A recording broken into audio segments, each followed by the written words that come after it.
¿Puedo hacer una pregunta? Solange está hablando, me parece. ¿Sí? ¿Querés decir algo? Estás Sí. muteada. ¿Solange? Sí, tengo una pregunta sobre la pausa activa. Bien. De lo que estuve leyendo en los dos links que había para leer, y había uno donde había algunos consejos. Sí. Y mi pregunta es, por ejemplo, ¿cuánto tiempo demoraría tomar esa nueva postura? Porque, por ejemplo, había consejos de cómo sentarse durante las horas que estás frente a la computadora, y por qué cuesta tanto estar en esa posición, porque después de leerlo yo empecé a implementarlo y estoy unos segundos y ya mis piernas quieren ponerse en la posición, la errónea, la que es más cómoda, pero no es la correcta. Esas son las preguntas. Lo que pasa es que, bueno, si hay algo justamente que cuesta modificar a los seres humanos son los hábitos, ¿no? Es decir, el hábito es una conducta que se hace repetitiva y que se convierte en una conducta automática. Es decir, que ya pasa a ser controlada por el sistema nervioso sin que uno tome conciencia de lo que está haciendo. En algunos casos, en general, el inicio del hábito es voluntario. Por ejemplo, lavarse los dientes es un hábito y uno lo hace voluntariamente, pero uno, mientras que lo está haciendo, no está pensando. Tiene que decir, ay, a ver, tengo que llegar hasta las muelas de atrás, pero si no, uno agarra el cepillo y hace automáticamente el hábito, y bueno, y todos los días, en determinado momento, después de las comidas, o a la noche antes de irse a acostar, o cuando uno se levanta, se lava. Eso es un hábito, una conducta que se repite. Y en relación con las posturas se convierten en hábitos, ¿no? Es decir, uno va adoptando formas de sentarse y las va como automatizando y las va fijando. Y en algunos casos, justamente, lo difícil del hábito es poder modificarlo, porque es una conducta que está automatizada, ¿no? Fíjate que esto, suponete, algo que tenemos muy internalizado las mujeres, que es lo de cruzar las piernas. Fíjate que va a ser, además también hay algunos hábitos que son culturales, va a ser muy difícil que vos encuentres a un varón que se cruce las piernas, más allá de por los testículos, ¿no? Que cruzarse las piernas por los testículos es una acción molesta, pero bueno, como hay algunos hábitos que tienen que ver no solamente con formas propias de posturas de cada uno, sino también con cuestiones culturales. Y justamente esa es la dificultad, Solange, que se convierten en una forma, sobre todo los que tienen que ver con acciones motrices, ¿no? Se convierten en conductas automáticas, repetitivas, que vos no sos consciente de que las estás repitiendo. Y entonces, para poder desandar, o sea, modificar ese hábito, tenés que tomar conciencia. Y tenés que tomar conciencia, a ver cómo estoy sentado, y de nuevo te encorvas, a ver cómo estoy sentado, y tendrías que estar mucho tiempo convirtiendo esa conducta nuevamente en automática para cambiar un hábito por otro, ¿no? El de sentarse de manera encorvada por el de sentarse con la espalda recta. Por eso es que en muchos casos, para cambios de posturas, lo que te piden es que uses medios auxiliares, o que te pongas un espaldar, y entonces el espaldar te está haciendo todo el tiempo de llamado de toma de conciencia de que estás mal sentada, ¿no?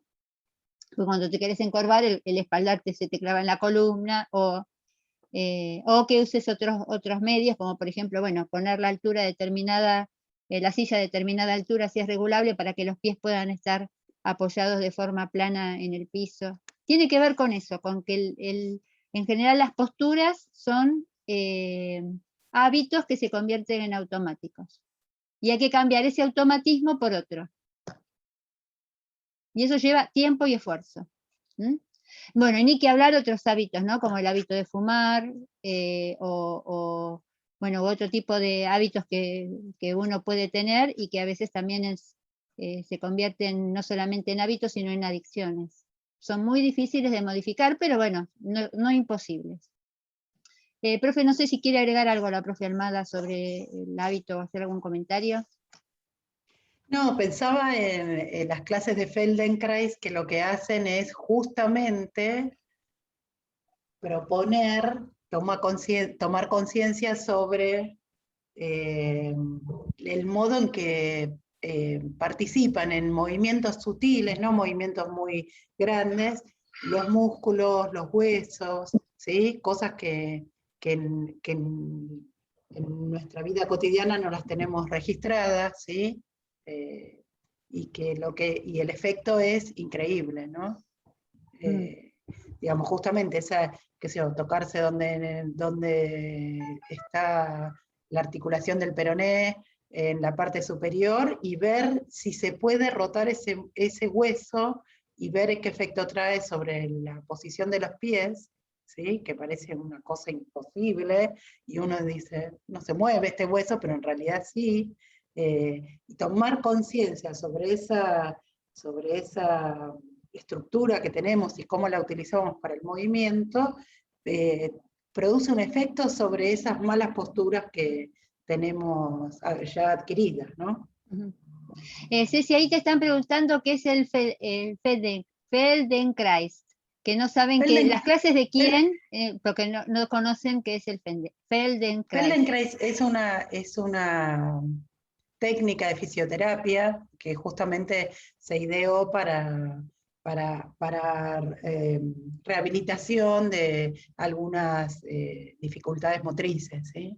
Y entonces está basada justamente en la conciencia corporal, en todo esto que estamos hablando, y no tanto en los movimientos en sí, sino digamos, en algunas oportunidades te pueden decir, mira, si vos no lo podés hacer porque tenés algún impedimento físico, no importa, imagínatelo, porque pone el foco en el modo en que integralmente, que es lo que estamos tratando de transmitir en esta materia, que integralmente participan todos los elementos en la ejecución de un movimiento, ¿sí? Entonces, es muy importante que uno se lo pueda imaginar, porque si yo les digo, imaginen, cierren los ojos, imagínense cómo se mueve el esternón cuando ustedes inspiran, y son capaces de imaginárselo, yo no. Entonces, hacer ese esfuerzo de imaginarse el cuerpo es aportar a la construcción de ese esquema corporal, ¿sí? No sé si les sirve y realmente produce... Pero hay gente que se especializa, porque estoy leyendo las clases de quién. Y bueno, hay gente que se especializa, búsquenlo, yo ahora les escribo cómo se escribe, y pueden buscar a ver de qué se trata esto que les estoy diciendo, a aquellos que les interesa. Y sabes, me parece que es muy interesante esto que surgió ahora, que se relaciona con lo que preguntó Solange, con lo que está comentando Cecilia, porque en realidad esto es parte de una de las vías de la sensibilidad, que es la propiocepción. En general, en el campo de la actividad física y el deporte, nosotros estamos acostumbrados a manejarnos con información que captamos por los sentidos externos, pero parte de la motricidad y parte de la dificultad que tiene pensar en el conjunto de procesos y funciones que uno hace es que la información que nosotros tenemos cuando vamos a movernos no solamente viene de afuera. Yo les decía, a veces la información viene de afuera, pero también hay información que nos viene de adentro. Una información muy importante que nos viene de adentro cuando vamos a movernos es todo lo que tiene que ver con la emoción y cómo se juega todos los neurotransmisores y la adrenalina y la excitación y el nerviosismo. Todo ese estado de tensión es lo que se llama la sensibilidad interoceptiva, que de pronto estoy jugando y me agarra taquicardia, me agarra sudor frío en las manos, u otra información interoceptiva, como puede ser, por ejemplo, tengo hambre, tengo frío.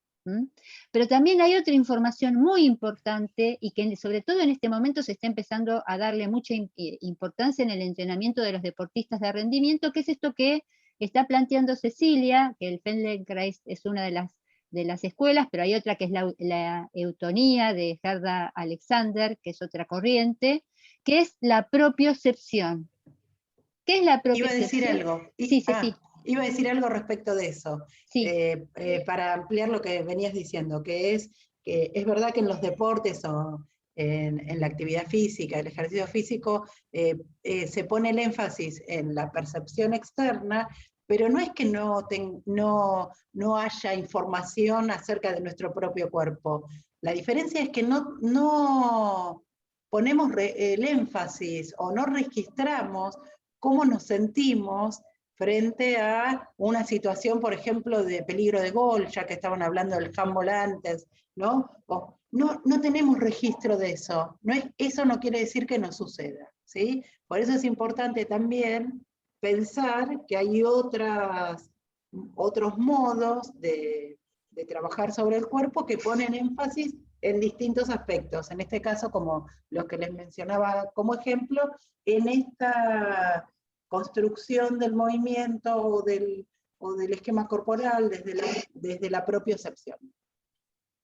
Y sobre todo esto que está diciendo Ceci, que para mí es muy, muy importante, que está íntimamente relacionado con lo que planteó Solange, porque la propiocepción es la captación de la información que me viene de huesos, articulaciones, músculos y sobre todo del sistema vestibular, que es toda la información que en el oído interno nos dan distintas estructuras que tiene nuestro oído, que son contribuyen a la captación y la percepción de nuestro propio equilibrio, la construcción de nuestro propio equilibrio.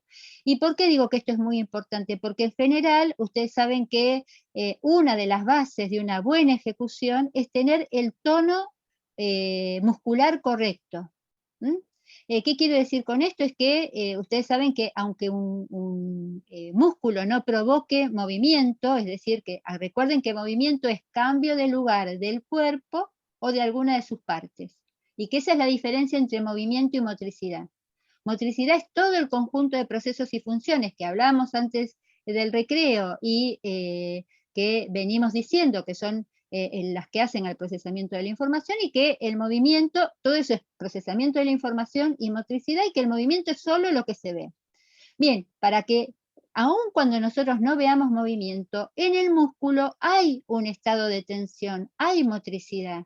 Y justamente la propiocepción lo que hace es que nosotros, y este método que está haciendo Cecilia ahora, la propiocepción lo que hace es que podamos captar cuál es el tono muscular que tiene mi músculo en un determinado momento, cuál es la postura que tiene mi hueso en un determinado momento, y cómo estoy posturalmente, porque precisamente una de las cosas más difíciles como punto de partida para cualquier ejecución es partir de la postura, primero, del tono que tengo que tener para poder hacerlo, de la postura y del equilibrio que tengo que tener para poder hacerlo.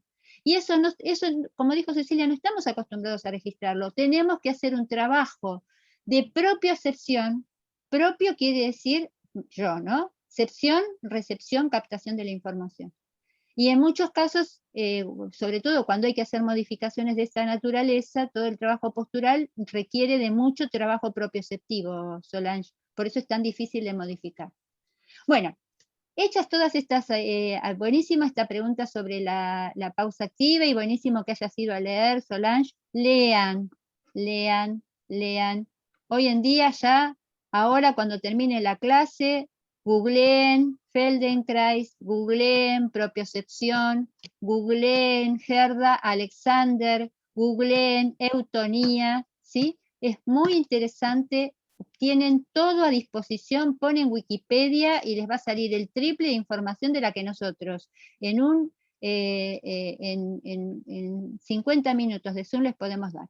¿Mm? Lo que hacemos es generarles la inquietud. Pero tengan en cuenta que la motricidad, una de las vías fundamentales de una buena ejecución es la información propioceptiva. No solamente lo que pasa afuera, sino lo que... A ver, porque en última instancia el que ejecuto más allá de lo que pase afuera soy yo. Y eso depende de cómo yo soy capaz de captar cómo estoy parado, dónde estoy parado, qué estoy contrayendo, por qué no me salió bien este movimiento. Bueno, eso depende de... ¿Puedo dar un ejemplo? Sí, Ceci, por favor. El ejemplo de cuando terminó, a mí me gusta mucho Messi, por eso siempre me aparecen esos ejemplos de fútbol, ¿no? Pero cuando terminó la Copa América y que había ganado y que le hacen una entrevista, que fue muy famosa porque él llora, ¿sí? Se pone a llorar, no puede hablar de la emoción que le generó haber logrado algo. Uno puede ahí interpretar qué quiere decir ese llanto, ¿no? Después de ese esfuerzo, después de ese logro, ¿qué significa que no puede hablar, ¿no? Entonces, está expresando a través de su conducta motriz, el llanto y un montón de emociones que se condensan en esa conducta, ¿sí? Bueno, eso es la propiocepción también. Por ejemplo, yo estaba pensando, pensé que ibas a ver, yo me quedé pensando en otro ejemplo que también vi de Messi el otro día. Vieron que todo el mundo decía, uy, Pochettino lo sacó a Messi, Messi se enojó. No, y después cuando empezaron a ver los videos, vieron que se miran todo, están todo el tiempo ahí tratando de captar a ver qué pasó. Lo que pasó es que Pochettino y el banco empezó a ver que Messi se paraba y empezó a hacer movimientos con su rodilla. ¿Por qué? Porque en realidad en una de las jugadas alguien le cruzó una pierna, le hizo hacer un mal movimiento y Messi quedó dolorido. ¿Cómo se dio cuenta Messi de que le dolía la rodilla? Eso es propiocepción. Eso es reconocimiento justamente el dolor es muscular, es parte de la propiocepción. Y que él haya sido consciente de esa propiocepción es lo que permitió que lo sacaran y precisamente lo que permitió que lo cuidaran. ¿No? No fue que lo sacaron para cuidarlo. Messi, nada menos. Bien, sí, alguien iba a decir algo. Sí, no, y pensaba, por Mauro. ejemplo, en este caso que es una lesión o una emoción, también es importante para una correcta ejecución, porque bueno, cada ejecución requiere de un nivel de activación muscular y cognitivo distinta. No sé, por ejemplo, ya que estamos hablando de fútbol, de repente, no sé, desbordar por un costado va a requerir un grado de activación alto en determinados grupos musculares, mientras que de repente para patear un penal se necesitaría un grado de activación un poco más bajo. Entonces poder registrar qué tan activados están los músculos es importante, porque si quiero desbordar y tengo los músculos poco activados, no voy a poder, y si estoy muy activado para patear un penal, probablemente lo patee mal porque tengo los músculos tensos. Entonces, más allá de situaciones por ahí un poco más extremas, por llamarlo de alguna forma, también en la práctica en general es importante la propiocepción. Sí, Mauro, es tan importante y tan poco trabajado, porque además, algo que no mencionamos, pero que lo vamos a ver, justamente lo tienen para leer para la semana próxima. Vamos a ver que si hay un momento de nuestra constitución, de nuestra subjetividad, de nosotros como seres, acá no voy a hablar mucho porque hablar de estos temas con Cecilia adelante me da un poco de escozor, pero hay un momento donde la construcción de la afectividad se da en sintonía con el tono muscular. Ustedes van a leer para la semana próxima un concepto que es diálogo tónico, que nuestra primer forma de comunicación con el entorno es a partir de nuestro tono muscular. Y que en esa sintonía entre tono y el tono lo que hace para el bebé, lo van a ver, este es un concepto que construyó y que se deriva de toda la investigación de Henry Wallon, con W. Lo que hace Wallon es decir, bueno, cuando el bebé está satisfecho, se relaja, está hipotónico, cuando el bebé está insatisfecho, se pone tenso, se pone hipertónico. Y de esa manera expresa emociones primarias como son satisfacción y displacer a partir del tono muscular. Eso, Mauro, nos acompaña a lo largo de toda nuestra existencia. Cada vez que estamos en una situación de displacer, se eleva el tono muscular. Cada vez que estamos en una situación de placer, baja el tono muscular. Precisamente eso es lo que hace que todas las técnicas de relajación a lo que apuntan es a bajar el tono muscular, acompañado con toda la modulación de la respiración, ¿para qué? Para lograr un estado de bienestar, para bajar ese nivel de activación que vos estás diciendo. Y nosotros este año no lo trabajamos, pero en general lo solemos trabajar mucho, también para explicar cómo incide justamente la motricidad en el campo de lo deportivo y cómo somos un todo. El ejemplo paradigmático que trabajamos es el de los 3 penales que erró Palermo, ¿no? Como uno dice, bueno, ¿cómo puede ser que un jugador de esa naturaleza, para los que no saben de qué estoy hablando, lo googlean, Palermo, 3 penales errados ¿qué fue? Un partido contra Colombia, ¿fue? Fue Copa América, no me acuerdo si Colombia o Venezuela, pero Bueno, sí. se le digo a Mauro porque seguro, bueno, ¿cómo explica a alguien que un jugador como Palermo puede en un mismo partido 3 penales? Eso fue, bueno, nosotros tenemos el video, lo mostramos y decimos, bueno, ¿qué explica esto? No es una máquina Palermo. Palermo es un ser único, integral. Estaba recontra afectado emocionalmente. Afectado emocionalmente porque había errado el primero, testarudo también afectivamente, intelectualmente por querer patear el segundo, y bueno, y no sé qué hizo ya en el tercero. Bueno, eso demuestra lo que vos decís. Seguramente había una activación muscular que hizo que no pateó él, pateó un garrote. Cuando fue a patear estaría pateando él como un garrote. ¿Cómo modula, cómo hace esa modulación muscular para patear adentro del arco y no patear en cualquier lado? ¿Mm? Entonces, todo esto que les estamos diciendo, todo esto que trajo Ceci, todo lo que está comentando Mauro, todo surgió como corolario de lo que está planteando Solange, sigue demostrando, o lo decimos para demostrar siempre lo mismo, para fundamentar lo mismo, ¿sí? Somos una unidad que siente, piensa, se mueve, se relaciona, se expresa, y todo lo que nos pasa va evolucionando de manera conjunta. ¿Mm? Bien, dejo de grabar esto, así hacemos otro y empezamos específicamente